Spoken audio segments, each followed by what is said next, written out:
তো বস, আশিস চেঞ্চলানির একাকির এপিসোড 2 আজকে ড্রপ করা হয়েছে। আমি এপিসোড 2 দেখলাম। এপিসোড 1-এর থেকে এপিসোড 2 ডিউরেশন ওয়াইজ বড়, এটা প্রায় 44 মিনিটের। তো এটা কি ভালো লাগলো?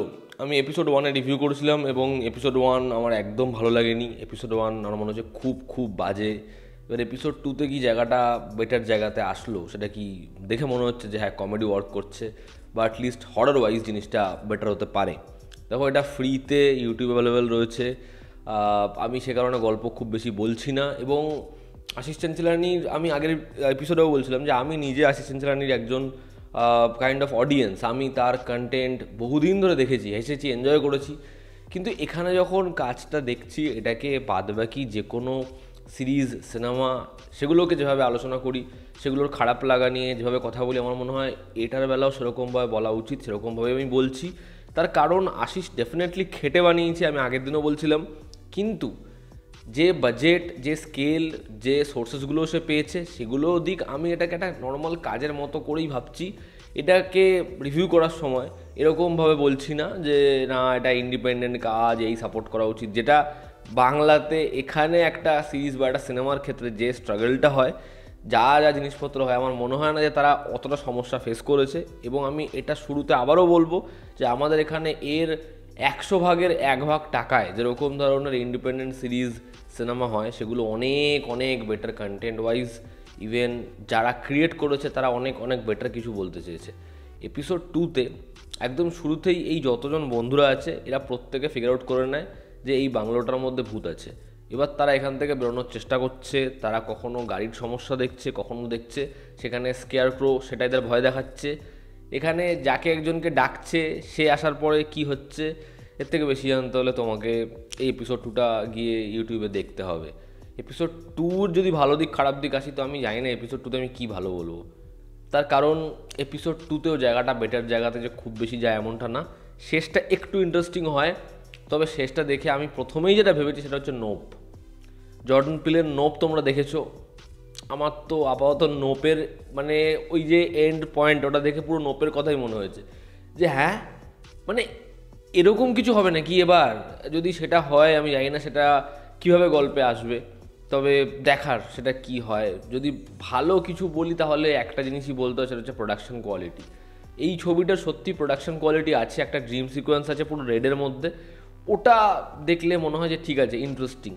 এবং যেভাবে তারা শ্যুট করেছে, সেটা রাতের দৃশ্য দেখলেও বোঝা যায় যে পয়সা খরচা করেছে, শ্যুটটাই ভালো করেছে। আর সত্যি কি যে বলি ভালো দিক, তার কারণ আপাতত সিঙ্গেল একটা জায়গায় বিন্দু মাত্র হরর কাজ করেনি, একদমই কাজ করেনি। এবং কমেডি, আমি আশিসের রিসেন্ট একটা পডকাস্ট দেখছিলাম, সেখানেও বলছে যে এই যে কাস্ট যাদেরকে আমি নিয়েছি, অনেকে বলছে এই রিল আর্টিস্টদের, এই যারা ইনফ্লুয়েন্সারদেরকে কেন নিয়েছো, এরা প্রত্যেকে হচ্ছে থিয়েটার অ্যাক্টর, খুব ভালো অ্যাক্টর। আমি মানলাম এরা প্রত্যেকে থিয়েটার অ্যাক্টর, খুব ভালো অ্যাক্টর, হয়তো পরবর্তীতে কাজ দেখে প্রশংসাই করবো। কিন্তু বিষয়টা হচ্ছে এদেরকে যেরকমভাবে প্রেজেন্ট করা হচ্ছে, যেরকমভাবে পারফরমেন্স দিচ্ছে, একজনের পারফরমেন্সও যে রিল ভিডিও ওরা বানায় বা যে ভাইন্সের ভিডিও ওরা বানায়, তার থেকে বেরিয়ে কিছু করতে পারছে, সেগুলো দেখে মনে হচ্ছে যেন আশিস চেঞ্চলানির একটা কমেডি ভিডিওই আমরা দেখছি। এদের প্রত্যেকের যে ইনস্টাগ্রাম বা ইউটিউবে যেরকম ধরনের রিলস ভিডিও হয়, ওরকম ধরনেরই জিনিসপত্র হচ্ছে, তার মধ্যে কিচ্ছু পার্থক্য নেই। কমেডি, ওয়ান লাইনার এত বাজে, এত ক্লিশে, মানে আশিস চেঞ্চলানির আমি বলবো তো ওর যে এমনি ভিডিওগুলো হয়, ওর মধ্যে যে কমেডি লাইন্সগুলো হয়, সেগুলো ফার বেটার। মানে একদমই লাইন্স ভালো না। এবং একটা পয়েন্টে তো গল্পের মধ্যে সিরিয়াসনেস আসবে। দেখবে হরর কমেডি, সেটা নিয়ে একটা ভুল পারসেপশন সেট হয় যে ওখানে কিন্তু একটা হরর সিনের পরেই ক্যারেক্টার কমেডি করে না। একটা ভয়ানক সিনের পরে সিচুয়েশানটা এমন হয়, ওরা পালাতে গিয়ে এমন জিনিসপত্র করছে যেটা দেখে অডিয়েন্সরা হাসি পাবে যে ভাই এটা কী করছে।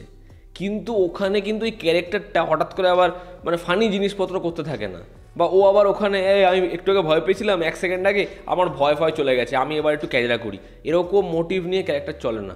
এখানে একটা জিনিসপত্র হচ্ছে, সেটা দেখে যেটা এরা আগের এপিসোডে এরা প্রত্যেকে সেটা বিশ্বাস করছিল না, এখানে এপিসোডের শুরু থেকে সবাই বিশ্বাস করা শুরু করে দিচ্ছে। মানে একটা রাইটিং, হয়তো রাইটিংয়ের আর্টটা তো কমপ্লিট হবে, আগের এপিসোডে যেটা দেখিয়েছি এবার কোথা থেকে কন্টিনিউ করব, এবার এরা প্রত্যেকে আস্তে আস্তে কনভিন্স হয়ে যাচ্ছে। এবং সেখানে একটা জায়গায় এরা ভয় পাচ্ছে, জেনুইনলি ভয় পাচ্ছে, তার পরের সিনেই, জাস্ট পরের সিনেই যেন ওরা এমনভাবে মানে উদ্দেশ্য ওদের কমেডি করা।